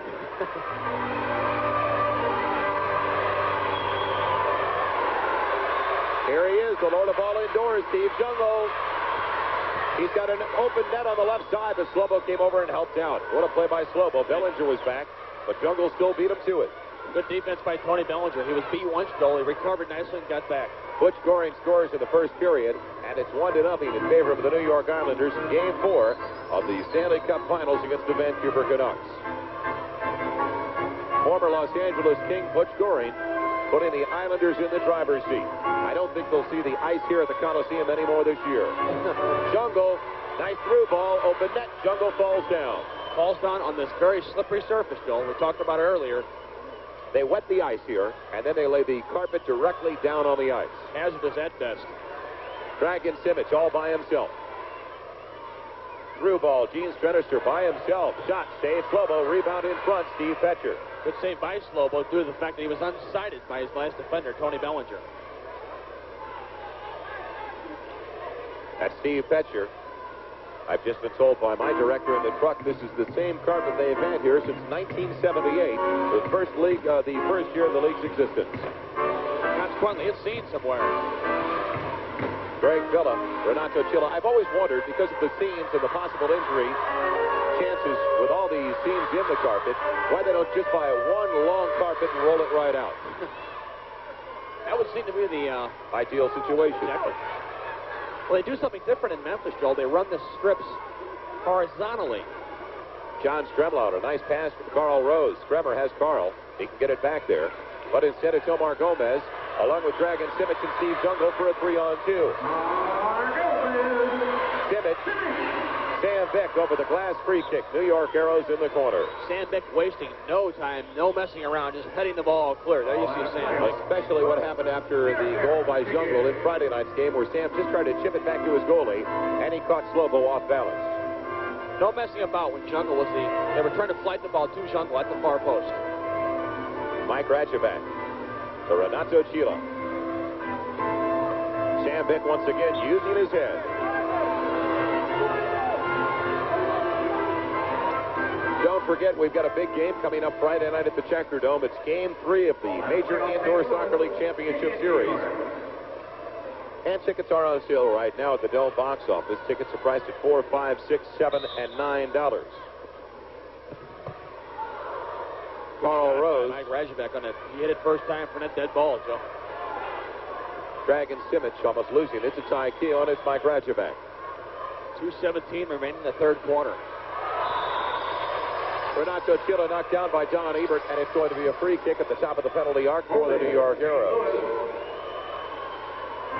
New York Arrows. 2 minutes, 12 seconds left in the third, and we'll see that one more time. I think you'll see on this play, you don't have to be a referee to see this foul.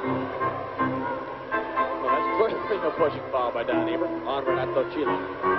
Ratchevac in front for Jungle. It was knocked away by Sam Vick, and Renato Chila retreats. Arrows really applying some pressure here, Joel. Omar Gomez lost it, but had the good fortune to get it back to Renato Chila. Jungle has Chila. Carl Rose heels it to Ebert. Eves for Sam Beck.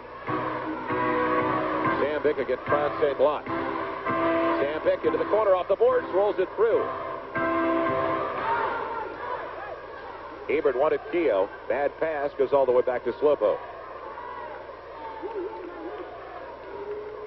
Carl Rose in the corner for Don Ebert against Val Tuksha. Ebert knocked down. Vick knocked down Tuksha, and it's going to be a call against Sam Vick, and Tuksha once again is on the carpet. Boy, he's been there more than he's been up on his feet tonight. Val Tuksha, we talked about it earlier, Joe, top defender in the MISL this year. Break free kick. St. Lot with it for the New York Arrows. They maintain possession and maintain that 2-goal margin. St. Lot crisscrosses, finds some open territory. He's got Omar Gomez. Wants to go back to Franz St. Lot on a good idea. Off the board, Gomez, Carl Rose. No handball called, although Gomez wanted it. Franz St. Lot looking for a hat trick, Joe. He's got 2 this evening. 3rd and 4th of the playoffs. Slobo takes it away from the Jungle. Sam Vick helped on the play, and Carl Rose has it on the carpet.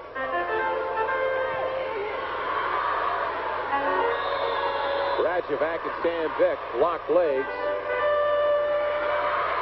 It wasn't intentional, but it's still going to be a free kick for the New York Arrows with 42 ticks left on the clock here at the Nassau County Coliseum in the third quarter.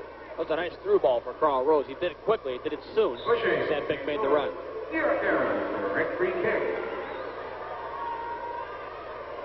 Jeff Cacciatore up front with Greg Villa, Don Ebert, Carl Rose, and Sam Vick back on the red line. So the St. Louis Steamers going now with 3 pure strikers and 2 defenders. St. Lot could have easily been called on a handball there. It's back to Gomez. He's got room. Wide open shot. Goal, Gomez. You can't let him have a wide open shot at the top of the box. The Steamers just collapsed, went back into a defensive shell. And Omar Gomez had plenty of time and plenty of room to work with. Gomez gets his second of the evening, Joel. And just exactly as you stated it, he simply had too much time. He put it away with no problem. So the New York Arrows with 18 seconds left starting to pull away from the St. Louis Steamers. And here's Gomez gaining more time with each dribble. Cacciatore slips on a slippery surface, as does Greg Villa.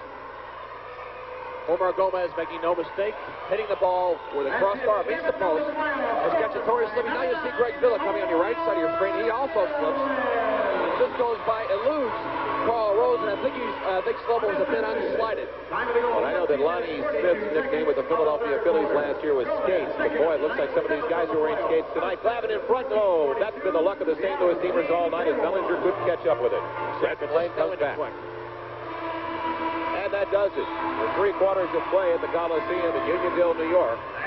Our score, the New York Arrows 4, the St. Louis Steamers 1. We'll be right back with the 4th quarter of activities. This is St. Louis Steamers Indoor Soccer.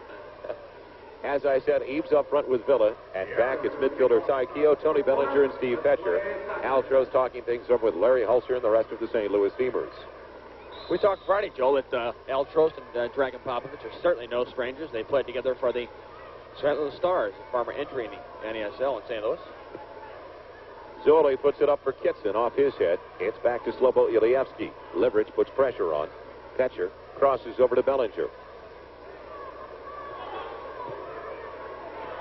Fetcher for Ebert. Dan Karasi makes a player. It would have been 3-on-1 St. Louis. We've got a call now as Ebert pushed Karasi, and it's a free kick for the New York Arrows. We get a ground level shot from the penalty box of Karasi taking that free kick. Karasi wide open in front as Kitson blocked away by Bellinger on a sweet play. Just a tremendous amount of work on defense by number 6, Tony Bellinger. Villa hammers Tuksha. No call. Finally, we get a call. No penalty, though. And that could have very easily been a penalty against Greg Villa as Val Tuksha ended up eating plexiglass in the corner. Boy, he has taken a beating this evening. And his collar's a bit ruffled, too. And you can see he's showing no ill effect. It's Juan Carlos Machia rolling it around on the glass. Slovo has it and goes over to Ty Keogh. 14-15 left in the 4th. And I don't know about you, Bill, but I'm ready for overtime again. Juan Carlos Machia on the steal for Mark Liverich. He turns it quickly. He's got Karasi and Kitson. Saves Slovo over the glass corner kick for the New York Arrows. Well, the MISL Star Select team has been announced. As we'll watch this last shot by Mark Liverich. It goes over the glass off Slovo. The MISL Star Select team has been announced. The select team was chosen in a poll of Professional Soccer Reporters Association members. Joining 3-time MISL MVP Steve Jungle. On that first team are striker Stan Terlecki of Pittsburgh and Stan Stamenkovic of the Memphis Americans, along with goalie Slobo Ilievsky of the Steamers and defenders Val Tuksha of New York and Helmut Dudek of the Memphis Americans. Well, Bill, I want you to expound upon that later because I know that you weren't real happy after you saw those star selections and I couldn't understand them myself. Yeah, when we have a moment, we'll speak about that, Joe. Liverich against Hayes in the corner. Tuksha gets into the fray. It's back out to Cacciatore in the middle. Kitson shields it. Back to Karasi.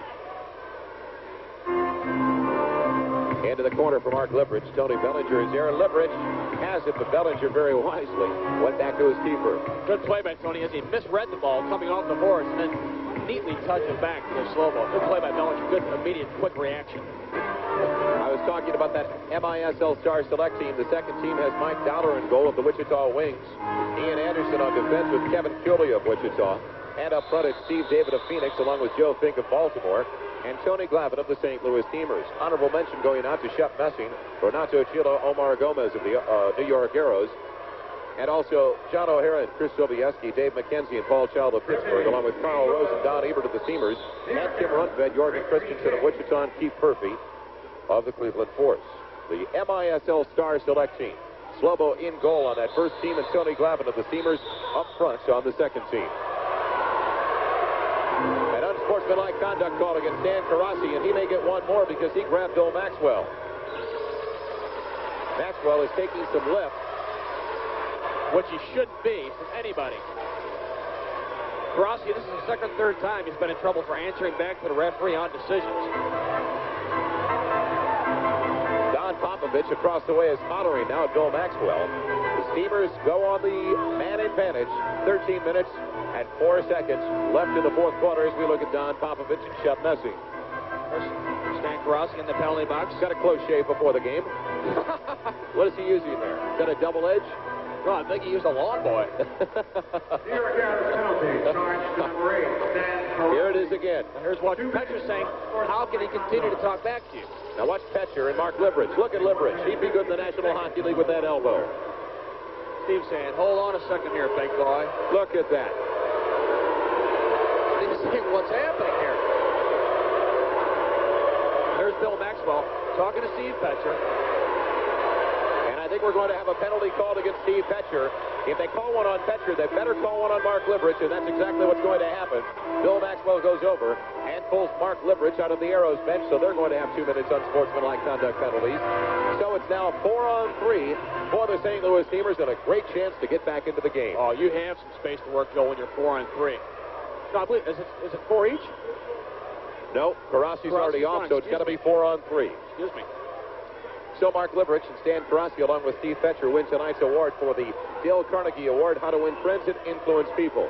Well, I think Bill Maxwell was taking Liverich off the bench. He had to, right. He took him off the bench, and he also took Steve Petcher off the bench. All for unsportsmanlike conduct. The number 4, But it still remains 4-on-4. The players are number 8 of New York Arrows, Stan Karasi. That's surprising. It should be 4-on-3, and it is now as Paul Kitson leaves the floor. Because we had this exact situation in Wichita. That's right. With coincidental penalties. Now, if the Steamers score, Karasi will come back on, and it will be 4-on-4.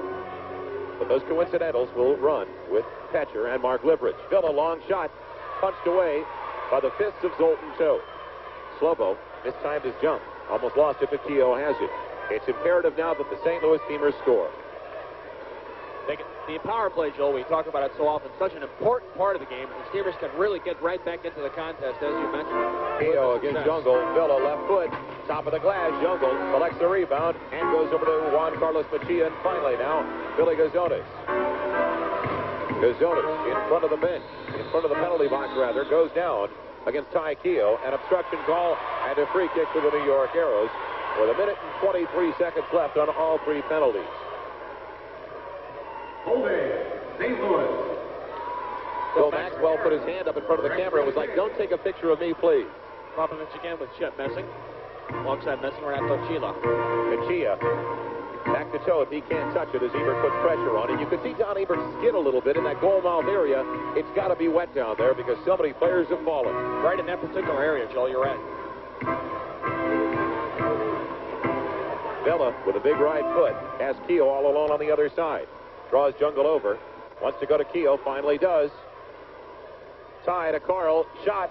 It's almost a fan shot by Carl Rose and an easy save for Zoltan Cho from Juan Carlos Mejia. And Joel, just as you said a few moments ago, right as he attempted to hit the ball at Don Ebert, Carl slipped in that same spot. Something has to be done about that if we're going to come back here for Game 5. Carl Rose into the attacking third. The Pearl to Greg Villa. Villa goes in the middle for Rose. It's a loose ball. Carl has it back. In for Villa, shot, pops free. And on the bicycle kick, Juan Carlos Mejia. Mejia exciting the fans by biking it clear. It's a good clearance. 28 seconds left on the man advantage for the St. Louis Steamers. We'll take another look. Here you see Carl Rose taking the ball out. Here's a good ball to Greg Villa. Villa bouncing it off the near boards of Mejia. No messing around. Clears it immediately with a bicycle. Slobo out in the attacking third, and he really doesn't need to. We talked about you really have a lot of space when you're 4-on-3. Ebert over to Villa. Back to Ty Keogh. Keogh winds up, shot saves. Zoltan Cho, but he gets the rebound back. And quickly covered up on the rebound. Wide open net. Slobo over to Villa. Slobo knocked down by Paul Kitson. And a call with 10 seconds left on the 3 penalties to Karasi, Liverich, and Steve Petcher. One last rush for the St. Louis Steamers. Keogh winds up. Long shot blocked in front by Clavijo. Zoltan Cho out to punch it away. A wide open net for Greg Villa. Shot.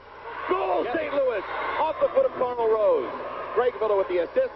And Carl Rose with the goal. Cuts the margin in half. It's now 4-2 in favor of the New York Arrows. Well, that's a happy accident, but nonetheless, we'll take it.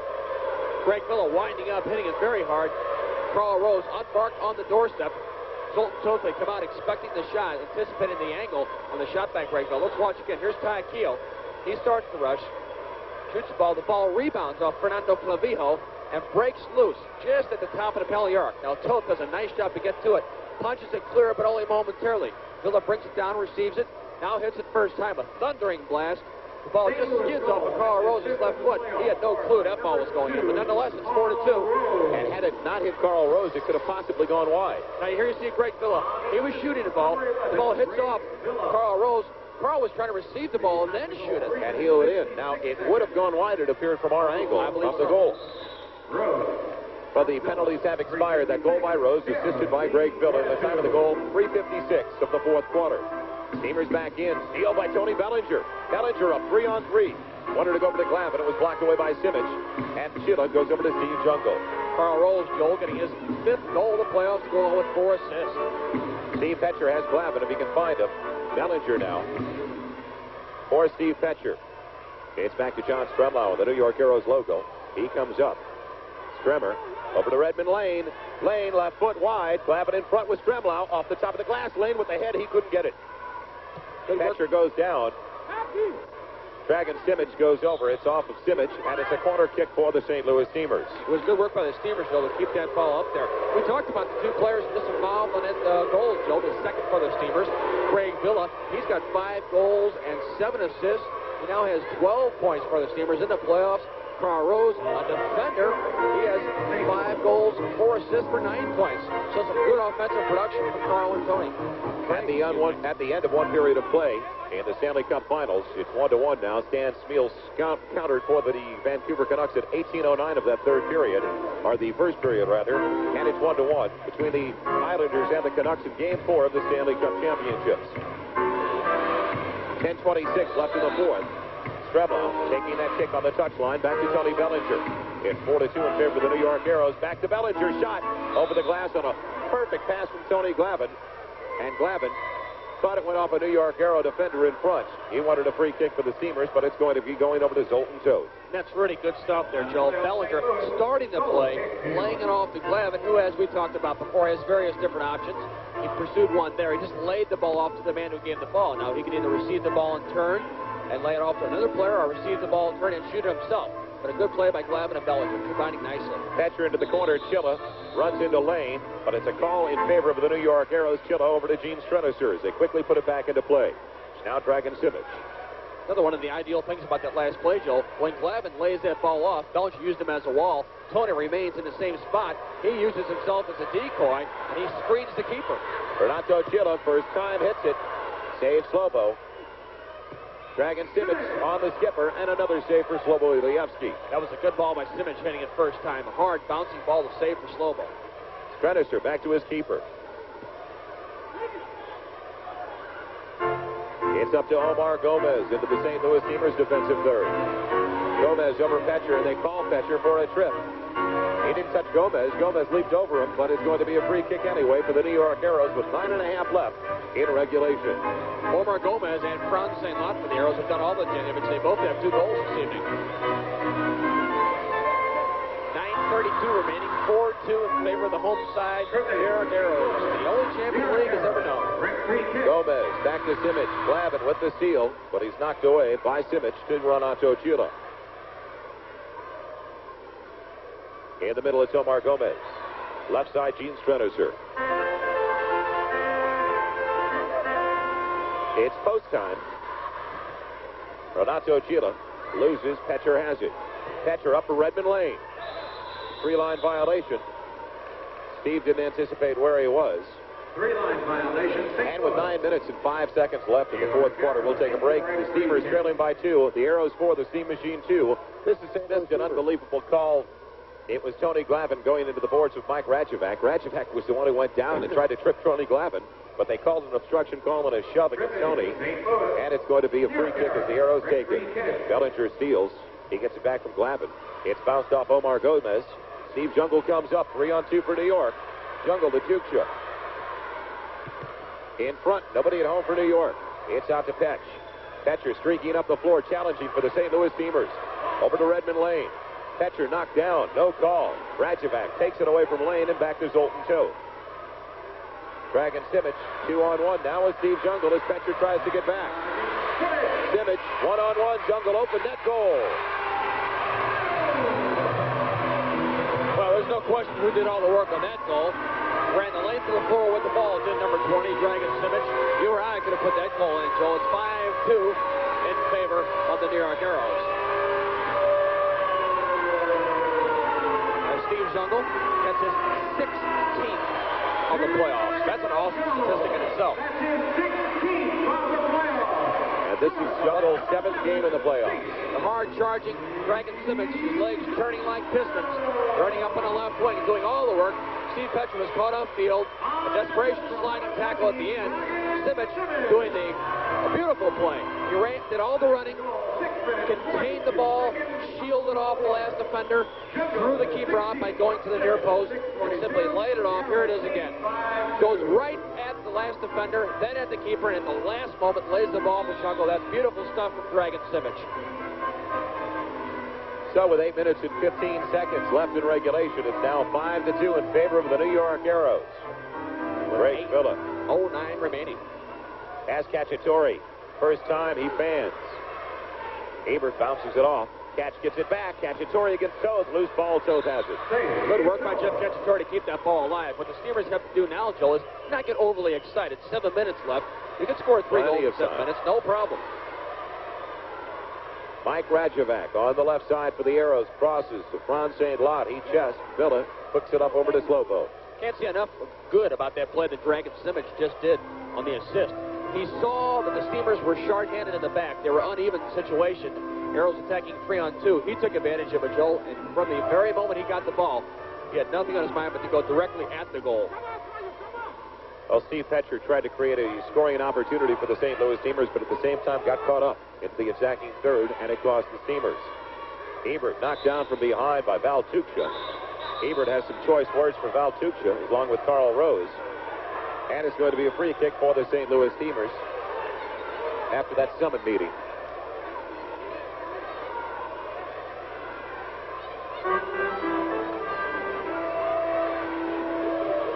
Here's Val Tuchka coming up from behind and chopping down Don Ebert.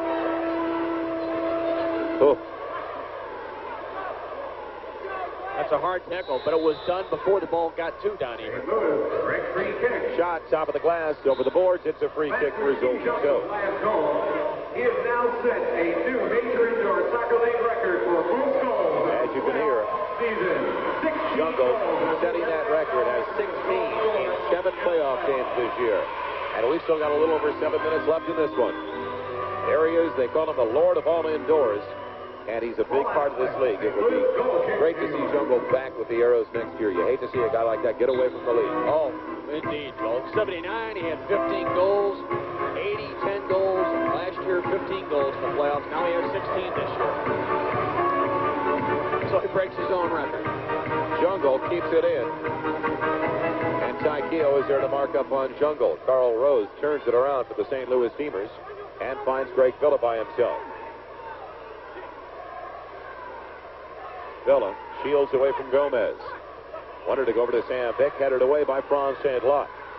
You talked about Jungle, Joel. He's got all kinds of possibilities. We talked about that earlier. Maybe he might go with the Cosmos of the NASL, Borussia Dortmund of West Germany's first division.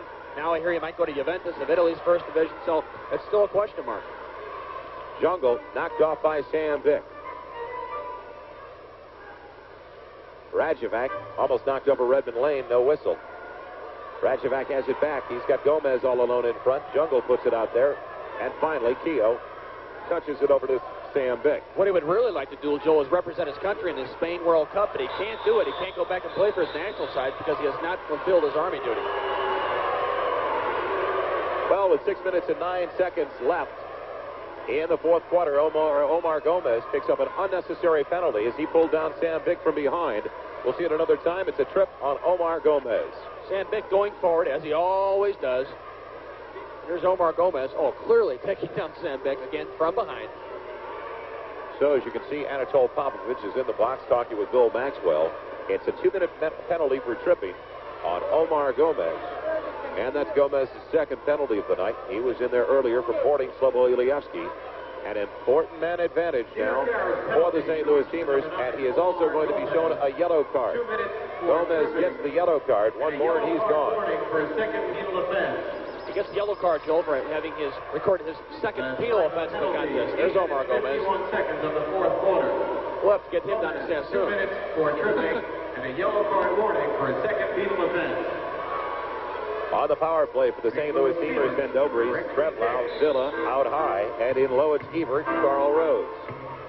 Plenty of time left for the Steamers to get back into it. Villa winds up off the backboards. Ebert wide open net, and he couldn't get a foot on it.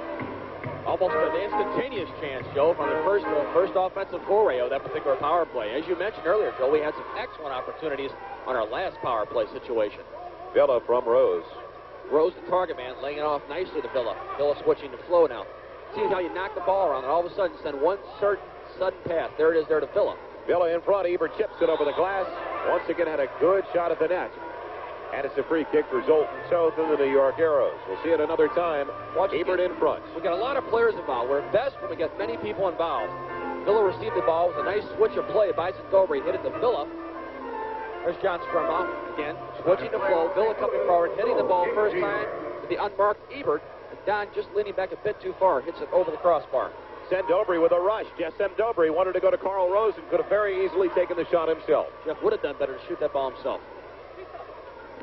Toth in front to Juan Carlos Mejia in a very precarious position, the goalkeeper. 5 minutes and 18 seconds left on the clock in the fourth quarter, and a minute 5 seconds left on the penalty to Omar Gomez for tripping Sam Bick. The Arrows concluded the season, Joel, tied for 7th place in the penalty killing situation. They were caught short 74 times and were only allowed 24 goals. We'll watch Fernando Clavijo bite the dust one more time. The call against Greg Villa gives a free kick to the Arrows, and that kills off precious seconds from the St. Louis Steamers' man advantage. Stremmer for Carl Rose. And ball on Garassi. He thought he was playing baseball and trying to catch a foul pop. Up for the Steamers, Jeff Dobry. Exactly 5 minutes left in regulation and 48 seconds left on the penalty. Stremmer, Villa one time, top of the glass, Rose in front. Popped away by Toth with that fist. Good job of punching clear by Zoltan Toth. Now that is a proper play in that instance, using his fist and popping it out of there. But when you got nobody in front and you can collect the ball and catch it, I can't understand why he always punches it out. Only player who's on the field who can use his hands, so whenever possible, he should do so. At the other end, Slobodziejewski playing a great game for the St. Louis Steamers. It could very easily been about a 5 or 6 goal margin for the New York Arrows as Stremlau takes the shot. We've got an obstruction call in front on Don Ebert. Away from the play, Don Ebert whistled up for pushing off the last defender. And the top of the box is going to be the place for the penalty kick, or not the penalty kick, but the free kick for the New York Arrows. Let's don't forget, Joe, this series is far from over. We go to the Checker Dome Friday night for a 7:35 contest, and then depending upon the outcome of this contest, Sunday night also. Mejia over for Garassi. Garassi 2 times, and finally, it's going to go over to the New York Arrows. A call by Anatol Popovich. And the Steamers question that call. Three-line violation gives the Steamers a free kick. It's an indirect free kick from the site where the ball was slided. Closest to the red line where the ball was slided. And a break for the Steamers now. They'll have one final rush with 22 seconds left on the penalty to Omar Gomez. Villa into the corner to Carl Rose. He's beaten to it by Fernando Clavijo. Villa keeps it into the attacking third. Gets it back from Dobry. Back in the middle, Carl Rose falls. Handball on Kitson, no call. And 3-on-2 now.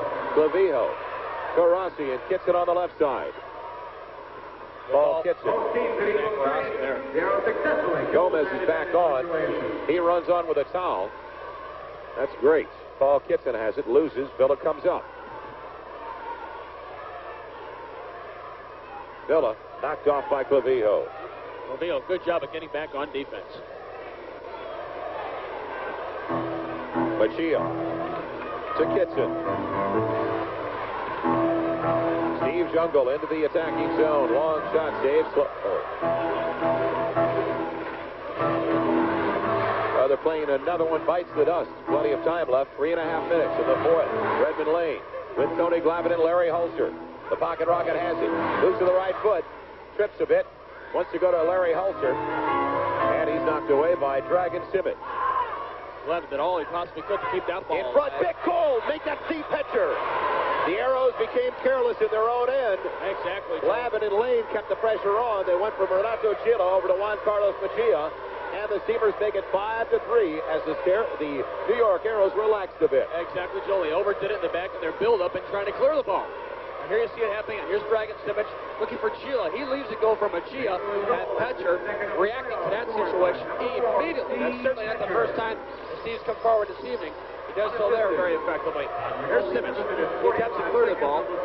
Gila a bit too casual with this ball. He lets it go past, thinking that Mejia was there unmarked. Well, he wasn't. Coming into the flow of the play, directly into the flow of the play, was Petcher. Gene Strenissers, the St. Louis Steamers now go on the attack. With a little over 3 minutes left, it's a hold on Redmond Lane against Strenissers on the touchline, and it's a free kick for the New York Arrows. Petcher gets his second goal of the playoffs, Bill. Bill, we don't emphasize that man advantage, that power play enough. You see, if the St. Louis Steamers had cashed in on one of those 3 or 4 opportunities tonight, it'd be a completely different game. Jeff, it's an ideal way to get back in this game. It's a great tool. It's a great offensive weapon. If you can do it soon and do it early with your shots, with your attempts, you'll find yourself capitalizing. You have to have a good power play. Lane against Strenissers and Simic. It goes over to Hulser. A couple of men coming up the floor. Bellinger settles into Steve Petcher. Redmond Lane at the halfway line. Deeks in the middle. Crisscrosses with Larry Hulser. In front for Glavin, headed away by Renato Chilla, and a corner kick for the St. Louis Steamers. And let's see what the Steam Machine does on this design play. The Steamers have not used their timeout. Slobo comes up into the attacking third. And that doesn't make a lot of sense with a free kick. That was good defense by Renato Chilla, and right, Joe. With Jungle on the floor, he's dangerous from anywhere. Hulser takes it. Off the boards in front. Nobody at home. Slobo keeps it in and makes a fool out of me. He made a nice play there. Made a nice play at the attacking third. Petcher just wide. It rolls around to Paul Kitson. Redmond Lane stops it. Chilla wants to go to his goalie. It's in front. Zoltan Toth has the decided height advantage against Tony Glavin. Kitson for Jungle. Jungle with the chest. In front, Jungle shot just wide. Good job by Jungle, first of all, to bring that ball down, and then hitting it just wide. St. Lot down. Redmond Lane's going to go off. What a bad time for a penalty. 2 minutes and 11 seconds left in regulation, and the Arrows go on the power play. Redmond Lane, the native of Park City, Ireland, former member of the Manchester United reserve team, gets whistled up for a pushing violation. He'll go to the box in 2 minutes at a very inopportune time. And no chance now for the St. Louis Steamers to pull their goalie, Slobo Ilieski, as they had planned on doing, because Slobo is over at the St. Louis Steamers bench talking about that with Al Trost and Jim Rooney. Brad St. Lot is still down on that last tackle by Redmond Lane. Redmond a bit over anxious to get to that ball. And with good reason, with only 2 minutes and 11 seconds left in regulation. Ron St. Lot being attended to by the Arrows trainer. The Arrows going on the man advantage. It's 5-3 in favor of the Arrows. Don't forget, we'll be back at the Dome on Friday night, May 21st. Tickets on sale all week long at the Dome box office for that match. I understand they're going pretty well. So you may want to pick it up. Get over there in a big hurry. Tickets left in all price ranges. The Steamers and the Arrows Friday night at the Dome, and that's the 7:35 kickoff. Ron St. Lot pulling in hamstring. That's always a wonderful injury to have.